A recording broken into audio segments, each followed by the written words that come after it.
Lulur, selamat malam. Iseng-iseng ini bikin konten perbaikan AC portable ya. AC portable 1 PK. Jadi kompresornya ini eh, udah short. Ini saya konsletkan, saya balik ya SCR-nya. Alhamdulillah masih mau. Terus olinya saya kuras, saya isi kembali, akhirnya normal. Nah, ini udah saya kembalikan dan udah saya las ya. Nah, seperti ini buat teman-teman yang baru belajar. Ini khususnya buat teman-teman yang baru belajar AC ya. Gimana sih prinsipnya AC itu? Kok bisa dingin ya? Simple ya. Jadi pengertiannya, freon itu bekerja pada perbedaan tekanan ya, yang mengakibatkan jadi dingin itu karena adanya perbedaan tekanan. Maksudnya gimana? Perbedaan tekanan antara tekanan tinggi dan tekanan rendah ya. Tekanan rendah ini adalah hisapnya ya. Jadi kompresor ini on, proses memompa freon ya. Nah, ini pipa ini, kemudian lewat kondensor ini, kondensor lalu didinginkan oleh kipas ini ya, didinginkan oleh kipas, kalornya dibuang, lalu di sini, nah ini kuncinya teman-teman. Nah, ini filter, terus ada pipa kapiler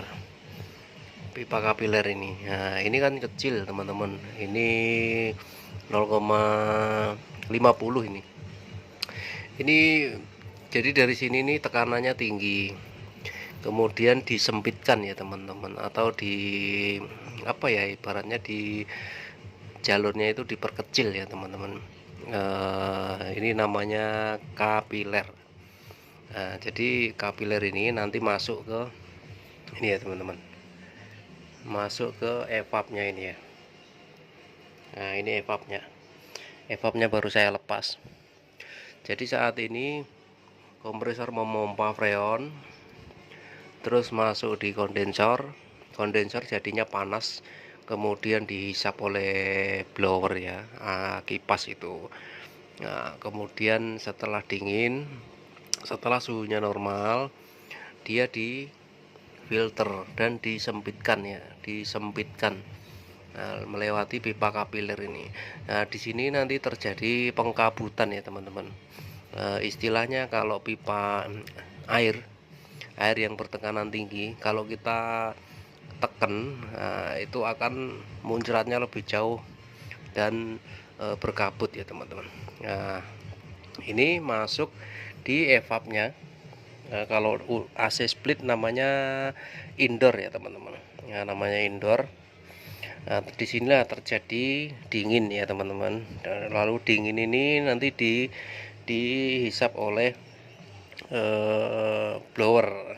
Ya, terjadilah pendinginan ruangan ya teman-teman. Jadi prinsipnya seperti itu. Lalu kembali lagi dari evap ini, ini saya potong ini pipa yang ujungnya ini kembali lagi ke sini, lalu dihisap oleh kompresor.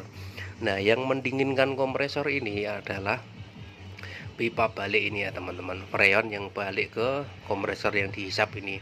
Makanya biarpun kompresor ini enggak ada sirip-siripnya ya, padahal ini panas, dia nggak perlu sirip-sirip karena dia didinginkan oleh tekanan balik ini ya teman-teman, karena ini dingin. Prinsip kerja AC, kalau pipa baliknya ini dingin atau berembun, nah itu dipastikan normal ya teman-teman. Jadi seperti itu teman-teman, simple pengertiannya ya. Kalau teman-teman bagi pemula, alat yang harus dipersiapkan pertama-tama yaitu ya ini, cukup ini untuk pemula, pakai ini bisa ya. Ini namanya gas torch. Nah, ini banyak dijual di toko teknik ya, itu. terus kemudian cutting ya, cutting pipa,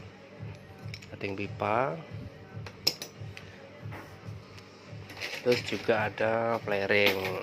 Flaring ini berfungsi untuk membuat sudut pada sambungan nepel ya teman-teman. Oke, jadi kurang lebih seperti itu prinsip kerja AC ya. Ini saya bikin video hanya untuk pemula, khususnya ya, supaya mereka bisa kalian semua bisa belajar AC ya. Jangan takut untuk praktek ya teman-teman, jangan takut untuk mencoba. Semua berawal dari penasaran dan ingin mencoba. Akhirnya ketemu suatu kegagalan, dan ketika menemukan sesuatu yang sama, dia akan lebih berhati-hati dan punya pengalaman. Seperti saya dulu nggak ada yang mengajari ya, karena pengalaman, rasa penasaran, terus tanya temen, tanya orang-orang yang berkompeten, dan akhirnya alhamdulillah sampai sekarang udah mengerjakan berbagai kesulitan ya tentang pendingin. Nggak cuma pendingin, cold storage, AC sentral, AC freezer, chiller, alhamdulillah udah menguasai ya teman-teman. Ya berawal dari seperti teman-teman ya, pemula ya. Jadi jangan pernah takut untuk mencoba. Dan ini, kalau misal kalian punya mesin sendiri rusak, nggak masalah, itu suatu modal buat untuk awal Anda untuk menjadi bisa ya teman-teman. Jangan takut, pokoknya coba dulu, praktekkan, dan sambil sharing sama teman-teman yang mungkin sudah menguasai ya teman. Oke teman-teman, saya ulangi. Jadi sistemnya, kompresor ini menekan freon ya teman-teman, menekan freon, kemudian melewati yang namanya kondensor. Kondensor ini terjadi panas, kemudian dibuang oleh blower. Di sini ada blower untuk membuang panas. Setelah freonnya dingin, kemudian disempitkan ya teman-teman, melewati pipa kapiler ini. Ini sebenarnya panjang, kurang lebih 1 meter. Nah, setelah melewati ini akan terjadi pengembunan ya teman-teman, atau apa ya, tekanan rendah jadinya, tekanan rendah dan berbentuk cair yang masuk ke evaporator, atau yang ACSB namanya indoor.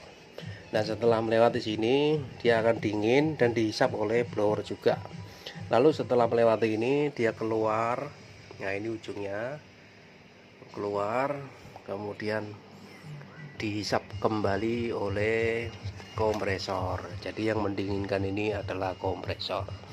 Dan sebaiknya divakum sebelum mengisi freon ya teman-teman. Vakum itu untuk membuang udara yang terjebak di dalam sistem AC ya teman-teman, dalam pipa ya, dalam tabung juga, untuk mencegah terjadinya